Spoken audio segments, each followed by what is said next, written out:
Hello, this is Matt O'Leary, and in this moment right now, well, probably not in this moment because you're watching, I'm recording. I'm going to review the exciting new band, the Lemon Twigs, Do Hollywood, and my phone just buzzed. Two brothers from Long Island, Michael and Brian Diodario, are taking all the songwriting credit on this project and are really the image of this band at this point with the album cover. But apparently there are two other members in this band. And these guys are really young, and I'm 23, so I'm young, but one of the guys I think is 20 or 19 and the other is 17. Dive into the really well-documented YouTube history of these guys and you'll realize why their sound is so mature. Their dad is Ronnie Diodario, who's a pop rock musician himself. A CD Baby musician, no one's really heard of him, but he's got this little gem of an album from 1976. Go check it out. I think it's his first record. Very home recorded sounding, but good. I mean, quality. It's obvious that these kids were surrounded by really solid pop records from the 60s and 70s growing up. And you know, he also gave the world this. So, both these brothers are childhood actors and played in a band called MOTP, Members of the Press. And through this massive internet wormhole, I'm finding that I'm feeling vicariously nostalgic just because it reminds me of the dynamics of my own teenage band. The awkward performances, these overwrought artistic ideas that weren't necessarily communicated exactly how you intended. I'll just go ahead and link some of these goods down in the description box. We got this homemade rap video. We got a cover of I'm Waiting for the Day from Pet Sounds. So have at it. Okay, so what's presented on this album, Do Hollywood?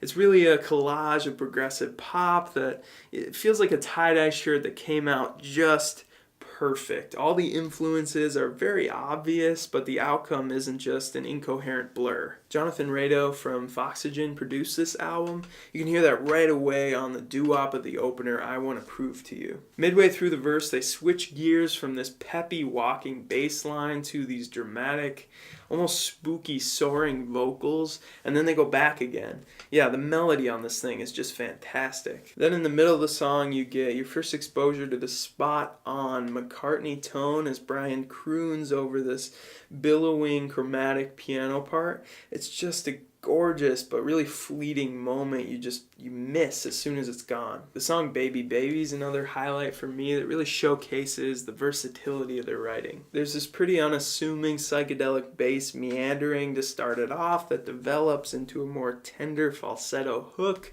with even some Napoleon Dynamite-esque synths to just add some goofiness. You've also got a snap-along refrain and this dancey Jackson 5 interlude. You know, there are so many sections on this song, but as it goes on the entire album, it feels like they all complement each other.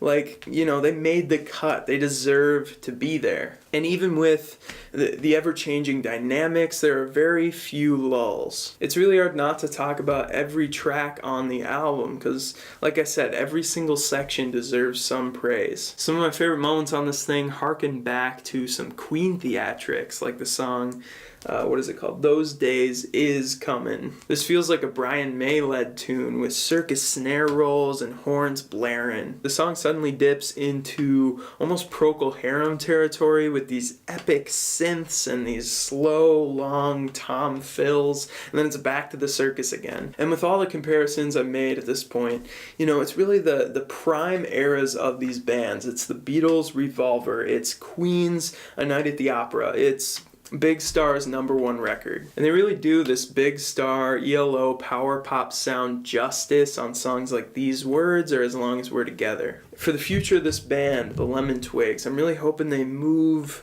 in a direction of like a Jellyfish. Not a Jellyfish, but the band Jellyfish. They were able to just take a raw emotion or feeling and because of their knowledge of music, just turn it into just about any instrument or effect out there. For a debut record, the Lemon Twigs no doubt use a very large instrumental palette. I think they could even take it to weirder and more divergent places and levels. I don't think that expectation's too high. They seem to have such a vast understanding already. The second half of this record is just as strong as the first. The song Hi+Lo. I have zero idea how they came up with that chord change going into the verse. It just seems like a happy accident. And I love the Lennon-esque rooster crows that cascade over the lower register chorus vocals. Funny thing is on the softer sections of the song, you can hear these just brief puffs of static hiss as the audio tracks come in and out. And even with very refined compositions, there's this ramshackle quality to the recordings. You can really hear the room they're recording in, and sometimes even their little studio musings and just little chatter that sort of enters the fray. How Lucky Am I is a ballad that reminds me of Tobias Jesso Jr.'s album from last year, Goon. Again, very McCartney. The lyrics aren't quite ear-grabbing or biting, at least for me, compared to these artists. I just don't think they're there yet. But the best they can do is just avoid getting in the way of these just stunning arrangements and performances. I think there's a fundamental reason why this album doesn't add up to just a stale pastiche. The songs. That's it. No one can technically explain the magic of good pop songwriting. You've either got it or you don't. And yeah, I could definitely see someone being turned off by those little sprinkles of production on top that make it sound, too much like Todd Rundgren or the Beatles or the Beach Boys. Personally, I find originality in the way that chords and melodies are constructed, not just in these surface level aesthetics of a record. I think the band's absolutely playing to their strengths on Do Hollywood. Anything less would be disingenuous. Do I think that this record's gonna have a tremendous impact on music history? Not really, but that doesn't change the fact that I want to listen to this record. I want to go back to it, and I enjoy it every single time. This album is so connected to my taste. Yeah, I just can't find a reason not to like it, so I'm going with an 8.5 out of 10. I love this album. I haven't seen any other YouTube reviews of this video yet. Not sure where people stand. I think people are still warming up to it. It was an instant classic for me, but am I way off base? I don't know. Comment, let me know. Like this video, subscribe to my channel, share this video if you can, and thank you so much for watching. I will see you later. Meow, bear, meow.